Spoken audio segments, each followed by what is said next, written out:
You don't owe these people anymore. You've given them everything. Not everything. Not yet.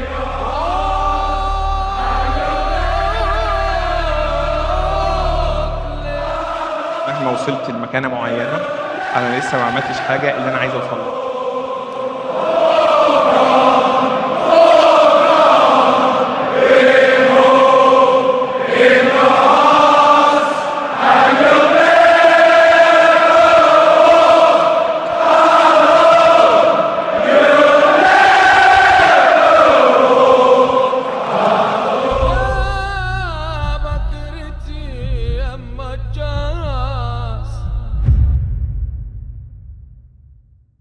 للمرة التانية صلاح داخل الدوري الانجليزي، ولكن المرة دي صلاح راجع وهيدمر كل فرق انجلترا. الكل كان مفكر انه هيبقى صفقة زي اي صفقة عملها الريدز، ولكن ما كانوش يعرفوا انه هيبقى كابوسهم الاول. ليفربول فتح الباب وصلاح دخل التاريخ، بقى قدوة وبقى رمز، وبقى دليل ان الطريق الصعب هو اللي بيصنع الاساطير. ليفربول دفع 42 مليون يورو فقط في لاعب هيكون من اهم 3 لعيبة جم في تاريخ النادي. قبل ما اكلمك عن بدايات صلاح مع ليفربول، تعال اكلمك عن بداية المشروع، والبداية مع أسطورة التدريب الألماني يورجن كلوب. لما يورجن كلوب وصل ليفربول سنة 2015 الفريق كان تايه وجماهيره فقدت الأمل، لا شخصية لا بطولات. لكن كلوب جه ومعاه فكرة واحدة، إنه يبني فريق يخوف بيه أي حد. بدأ خطوة بخطوة وما جابش نجوم جاهزين، جاب لعيبة جعلنا للمجد. بدأ الأول يورجن كلوب في 2015 في استقطاب كلاين من ساوثهامبتون ب 18 مليون يورو، وبعدها يجيب الديناميت روبرتو فيرمينيو ب 41 مليون يورو من فريق هوفنهايم الألماني. بعدها الصفقة الأغلى وهو اللاعب كريستيان بنتيكي لاعب أستون فيلا مقابل 46.5 مليون يورو، ولكن للأسف كان موسم كارثي على يورجن كلوب بعد ما احتل المركز الثامن في الدوري وخسر نهائي اليوروبا ليج أمام إشبيلية، وكمان بيخسر نهائي الرابطة أمام فريق مانشستر سيتي. يستعد يتقدم سيفوز على شقيقه كولو. يا توري يسدد ويسجل جول، ومانشستر سيتي يتوج بلقب كاس الرابطة. في الموسم ده قدر يجيب صفقتين سوبر يفرقوا مع الفريق. الاول هو فينالدو من نيوكاسل مقابل 27.5 مليون يورو، والتاني هو الصفقة الرابحة السنغالي ساديو ماني مقابل 41 مليون يورو من نادي ساوثهامبتون، بالاضافة انه تعاقد مع ماتيب من شالكة الالماني في صفقة انتقال حر. وفي الموسم ده تحسن الفريق وقدر يوصل بيهم للمربع الذهبي وياخد وقتها المركز الرابع، ولكن برضه بدون اي بطولات لحد دلوقتي. وبيجي في 2017 ويكمل الضلع الثالث من مثلث الرعب، وبيجيب محمد صلاح من روما الإيطالي مقابل 42 مليون يورو، وكمان بيتعاقد مع ريبيرسون من هال سيتي مقابل 9 مليون يورو فقط، وأخيرا بيتعاقد مع تشامبرلين من الأرسنال مقابل 36 مليون يورو. وبكده أقدر أقول لك إن كلوب فعلا قرب من الانتهاء من بناء فريقه، والاستعداد لموسم ناري هنشوف فيه ثلاثية مكونة من فيرمينيو وصلاح وماني، بالإضافة لنجم الفريق الأول اللاعب البرازيلي كوتينهو. وبكده نبدأ موسم جديد والكل على تم الاستعداد. ضربة البداية أمام واتفورد، وبيسجل ثلاثي الرعب ثلاثية بهدف أول من ماني وهدف تاني من فيرمينيو وهدف تالت من صلاح. وهنا استلام فيرمينيو، الله الله الله، يضعها محمد صلاح ويدون بدايته في البريمير ليج. ولكن المباراة بتخلص بالتعادل 3-3. كلوب وصف صلاح بعد أولى المباريات وقال: صلاح لاعب سريع جدا يستطيع خلق الفرص لنفسه للفريق وسيتأقلم سريعا مع طريقة لعبنا. بعدها بتلعب ليفربول مباراة فاصلة أمام فريق هوفنهايم في دوري الأبطال للعبور لدور المجموعات، وبتكسب ليفربول في الذهاب 2-1 وترجع وتكسبهم في الإياب برباعية مقابل هدفين، وسجل وقتها صلاح هدف. عشان نرجع للدوري الإنجليزي، وليفربول بتكسب كريستال بالاس 1-0 بهدف ساديو، وبعدها الفوز على الأرسنال برباعية، ومن جديد ثلاثي الرعب بيسجل، والمرة دي صلاح بأسيست وهدف.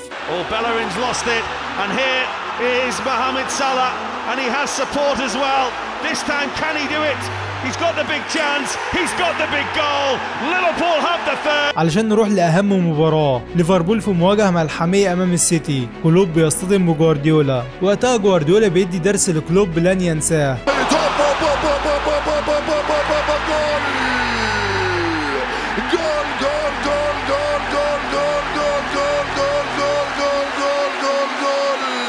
مازال دي بروين وزاكورا جول. جيسوس جول كرة جول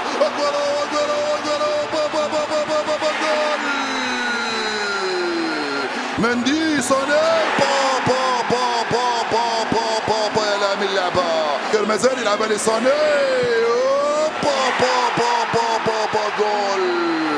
جول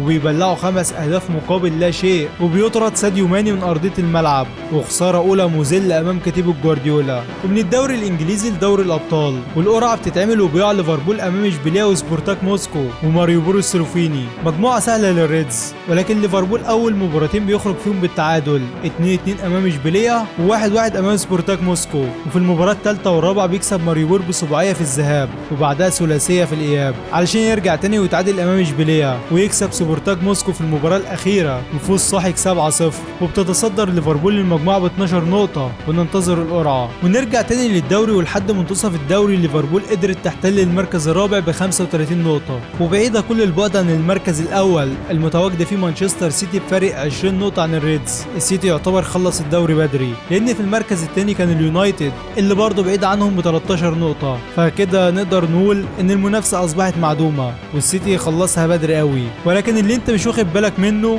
انه صلاح في منافسه شرسه مع هداف الدوري. صلاح دخل معركه حرفيا مع هاري كين واجويرو وفاردي، واصبح بينافسهم على لقب الهداف بالرغم من انه بيلعب جناح مش مهاجم. المتربع على عرش هداف الدوري ب 15 هدف، ويجي بعده هاري كين ب 12 هدف، والكون اجويرو ب 11 هدف. فهل صلاح بقى هيقدر على عتاوله الدوري الانجليزي ولا المهمه هتكون صعبه؟ بعدها بنلاقي تصريحات ناريه عن محمد صلاح. صحيفه البي سي قالت محمد صلاح هو اللاعب الاكثر تاثيرا في ليفربول هذا الموسم، كل شيء يمر من قدميه. كمان صحيفة الجارديان البريطانية قالت عن محمد صلاح أصبح في وقت قصير النجم الأول لليفربول، وتوقيع كلوب له كان الأفضل في الصيف. وبعد ما الليفر خسرت المنافسة على الدوري بتخسر بطولة جديدة أمام ليستر سيتي وهي كأس الرابطة وتغادر البطولة، ويتبقى الفريق ليفربول دوري الأبطال والكاس. والسبب الرئيسي في نزول مستوى الفريق كان الإصابات في خط الدفاع، وكمان ما كانش موجود المدافع السوبر اللي يقدر يبني عليه فريق ليفربول. علشان كده قرروا يعملوا صفقة مجنونة ويشتروا فان دايك من ساوثهامبتون مقابل 85 مليون يورو في صفقة تاريخية، ويبقى أغلى مدافع في تاريخ الدوري الإنجليزي، علشان بعدها يخش ليفربول النصف الثاني من الدوري وهو مدعم في خط الدفاع بصفقة سوبر. وفعلا ليفربول بيعمل انطلاقة نارية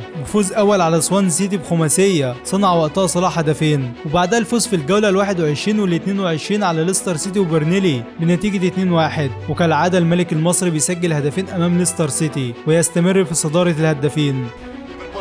بيلعب كرة بالكعب صلاح والتعديل صلاحية هيا صلاح يا عبد الله صلاح يا سليمان بالثعلب السام المصري لمسة باتجاه صلاح مال صلاح الثاني يا صلاح يا ولد صلاح يتمكن مع اختراق دفاع ليستر ثنائية السام في علشان نروح لقمة القمم في الدوري الانجليزي وعلى ملعب انفيلد. الليفر بتستقبل السيتي وتشامبرلين بيدمرهم بهدف اول صاروخي، وبعدها ثلاثي الرعب بيتكفل بالمهمة بهدف تاني من فيرمينيو وهدف تالت من ماني وهدف رابع من صلاح.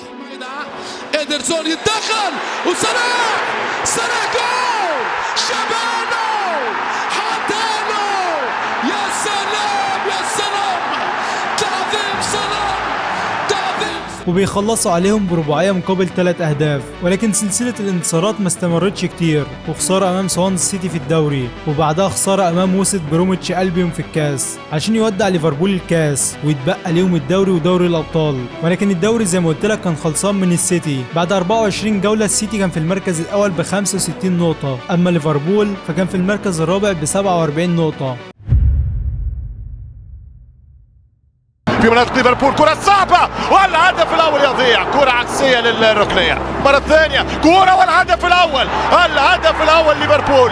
التسديدة السهلة على مرمى لوريس كاريوس، كرة الهدف الرابع، فرصة الهدف الرابع هدف خامس يمشي بالكرة ويحط الخامس والهدف الخامس، هاتريك للتاريخ من ساديو ماني.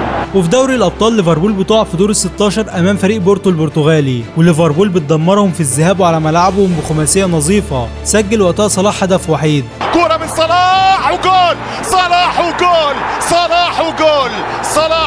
أسيس يسجل الهدف الثاني. وفي الإياب المباراة بتخلص 0-0 ويتأهل الليفر لدور الثمانية لمواجهة الغريم التقليدي نادي مانشستر سيتي. ونقف لحد هنا وتعالى نشوف الدوري ليفربول وصلت فيه لحد فين. لحد الجولة 32 ليفربول قدرت تحافظ على مركزها وتحافظ على وجودها داخل المربع الذهبي بفارق نقطة واحدة عن المركز الثالث وهو نادي توتنهام، وبفارق نقطتين عن المركز الثاني وهو نادي مانشستر يونايتد. وهذا ماركوس راشفورد التسويق جول.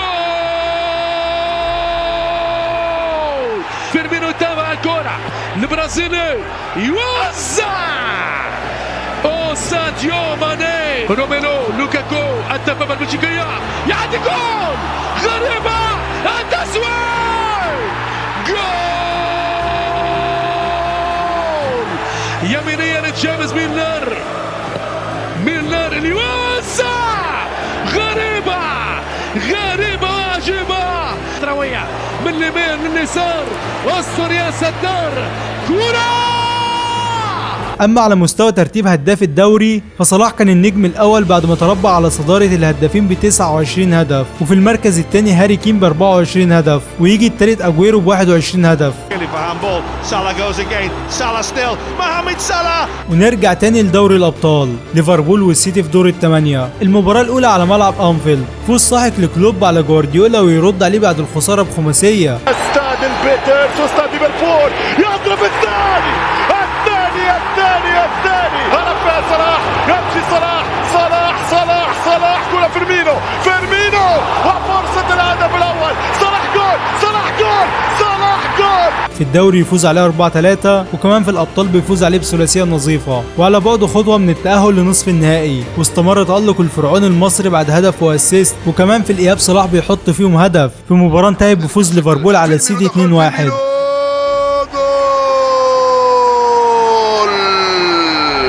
وصلاح وجول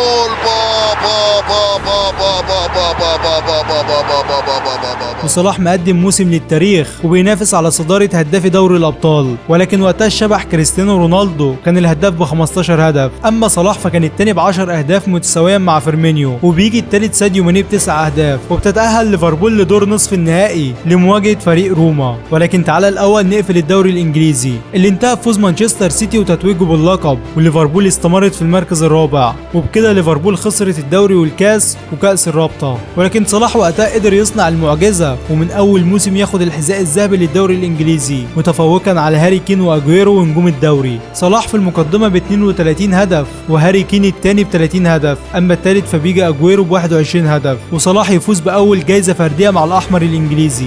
ونرجع تاني للأبطال وليفربول في مواجهة ملحمية مع فريق روما الإيطالي، الفريق السابق لمحمد صلاح. ووقتها صلاح عمل أداء فردي أمام روما يكاد يكون هو الأفضل في مسيرته. صلاح أمام فريقه السابق سجل هدفين وصنع 2، فوز ساحق لليفربول بيقربهم للنهائي وخماسية مقابل هدفين على الأنفيلد. محمد صلاح جول أم لا؟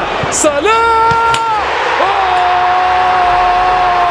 كرة يا صلاح جول شنو هذا؟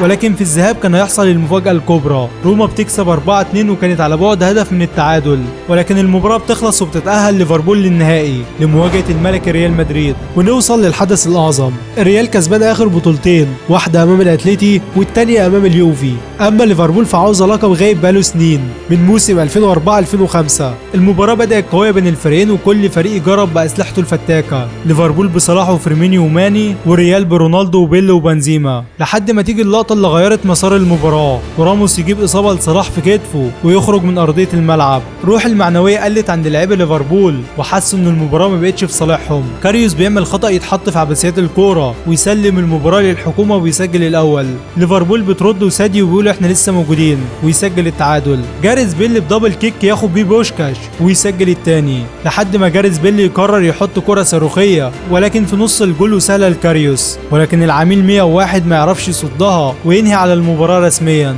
وريال مدريد يتوج بدوري الأبطال من جديد. الموسم ده صلاح ما قدرش يجمع البطولات الجماعيه، ولكن صلاح قدر يجمع بنسبه كبيره كل البطولات الفرديه. صلاح في 52 مباراه مع ليفربول ساهم ب 44 هدف وصنع 16، يعني مساهم ب 60 هدف خلال 52 مباراه فقط مع ليفربول، علشان يبقى اول لاعب في تاريخ ليفربول يسجل اكتر من 40 هدف في موسمه الاول مع ريدز، واكثر لاعب في تاريخ الدوري الانجليزي يسجل بالقدم اليسرى، وقتها سجل 25 هدف، وكمان حقق رقم قياسي محدش عمله قبله بتسجيله 32 هدف في الدوري الانجليزي. انت مستوعب الارقام ولا انت مش معايا؟ ده غير انه شكل ثلاثي مرعب مع فيرمينيو وماني، وسجلوا هم 93 هدف مع فريق ليفربول. صلاح وقتها جمع بطولات فرديه زي الحذاء الذهبي للدوري الانجليزي ب 32 هدف، وكمان ضمن التشكيله المثاليه للدوري الانجليزي، وافضل لاعب في الشهر بالدوري الانجليزي 3 مرات، وده رقم قياسي. وكمان قدر ياخد جايزه فرديه مهمه، افضل لاعب افريقي موسم 2017 المقدمه من الاتحاد الافريقي، وجائزه افضل لاعب افريقي مقدمه من البي بي سي. اعتقد ان صلاح عمل كل حاجه في الموسم ده، كسر ارقام قياسيه في افضل دوري في العالم، ومن اول موسم له حصد ألقاب فردية مهمة كان ينقصه فقط الألقاب الجماعية، علشان وقتها يورجن كلوب بيصرح ويقول صلاح لاعب استثنائي، لم نكن نتوقع انه يكون بهذا التأثير في الموسم الأول. أما ساديو ماني قال عنه صلاح لديه سرعة لا تصدق ويمكنه أن يصنع الفرق في أي لحظة. وأخيرا فان دايك طلع بتصريح تاني وقال صلاح عنصر مهم جدا للهجوم، لديه حاسة تهديفية رائعة. وبكده موسم محمد صلاح الأول بيخلص مع ليفربول، ولكن طبعا مش هيخلص إلا لما نخلص أهم بطولة وهي بطولة كأس العالم. ولكن المشكلة ان صلاح جاله اصابة ومش هيلحق اول مباراة، وهي مباراة الاوروجواي. مصر معاه في المجموعة روسيا والاوروجواي والسعودية، نتعادل مع الاوروجواي ونتعادل مع روسيا، وكده كده ماتش السعودية مضمون. مجموعة كانت في المتناول فعلا، وده كان كلام المصريين قبل البطولة. المباراة الاولى كان نجمها محمد الشناوي اللي عمل كل حاجة في الكورة وحافظ على نظافة شباكه لحد الدقيقة 89، ولكن خيمينيز بيسجل هدف ذهبي وخسارة اولى للفراعنة. وفي المباراة الثانية كان لازم نعوض اما بالتعادل او بالفوز على صاحب الارض والجمهور المنتخب الروسي، ولكن روسيا بترزعنا بثلاثيه مقابل هدف. هنا كرة وصعبة وخطيرة والهدف الاول 1-0 عكسية من فتحي، خطيرة يمشي الفريق الروسي، خطيرة العرضية والهدف شاب فمانيار والهدف الثالث فمانيار للفريق المصري. هدف سجله صلاح من ضربة جزاء ويريحنا من دوشة مجدي عبد الغني اللي زلنا بالهدف بتاعه امام هولندا، وبرضه كان هدف من ضربة جزاء. يمشي صلاح وجول تاريخي بعد سنوات. علشان نروح للمباراة الثالثة اللي كنا بنقول عليها مضمونة، وفعلا صلاح سجل هدف اول وخلاص المباراة يعني رايح علينا. ترجع كرة صلاح الهدف الاول 1-0 للفريق المصري. هو صلاح ولكن السعودية بتكشر عن انيابها. ياسر الشهراني عرضية وضربة جزاء للاخضر السعودي. 2 3 4 5 الحضري تاريخ وبتسجل هدفين ومصر بتخسر المباراة الثالثة وتبقى حصلت المجموعة. الفرج وفرح للسعودي اخيرا جول. ما زال خطر، ما زالت الخطورة وفرصة والهدف الثاني السعودي قاتل كورة غدارة وفضيحة طبعا لمنتخب مصر. وبيخلص موسم 2017-2018، موسم كان مرهق لصلاح اللي قدم كل حاجة سواء لمصر او لليفربول، ولكن اللعيبة اللي كانت معاه ما نصفتهوش سواء مع المنتخب او النادي. لو انت وصلت لحد هنا يا مالك احب اقول لك ان انت من الناس اللي انا بحبها، ولازم تحط كومنت لان ضروري لازم ارد عليك اشكرك. وما تنساش دايما تصلي على حبيبك محمد، لانه والله بالصلاة على النبي محمد خليتني اوصل لكل اللي انا عاوزه. فيلا نبدأ التحدي وصلي على النبي 100 او 200 او 300 مرة في اليوم لمدة شهر. انا عن نفسي عملتها ومستنيك انت كمان تعملها.